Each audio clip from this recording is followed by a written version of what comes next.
Hi friends, இன்றைக்கி Sunday என்ன ஸ்பெஷல்னு பார்த்துடலாங்களா? காலையிலே மீன் மார்க்கெட்டுக்கு போயிட்டு வவ்வால் மீனும் சாலை மீனும் வாங்கியாச்சுங்க. அங்கேயே க்ளீன் பண்ணி வாங்கிட்டு வந்தாச்சுங்க.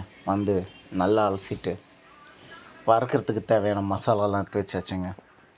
என்னென்ன எடுத்து வச்சுருக்கோன்னு நீங்களே பாருங்கள். குழம்பு மிளகாத்தூள் 2 spoon, Kashmir chilli powder 1 spoon, கொஞ்சோண்டு சால்ட்டு, மஞ்சத்தூள், இஞ்சி பூண்டு பேஸ்ட் எடுத்து வச்சுக்கிறேங்க. இதை மீன் மேலே போட்டு நல்லா மிக்ஸ் பண்ணி ஒரு 1/2 அன் ஹவர் ஊற வச்சிடலாங்க. ஊற வச்சுட்டு தோசைக்கல் வச்சு எண்ணெய் ஊற்றி மீன் வறுக்க ஆரம்பிச்சாச்சுங்க. ஃபஸ்ட்டு வவ்வால் மீன் தாங்க வறுக்க ஆரம்பித்தோம்.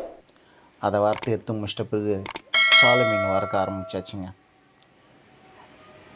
உங்களுக்கு பார்த்தீங்கன்னாலும் நல்லா தெரியும் எந்தளவு மசாலா ஒட்டியிருக்குன்னு. எல்லாத்தையும் வறுத்து எடுத்து ஒரு தட்டுக்கு மாற்றியாச்சுங்க.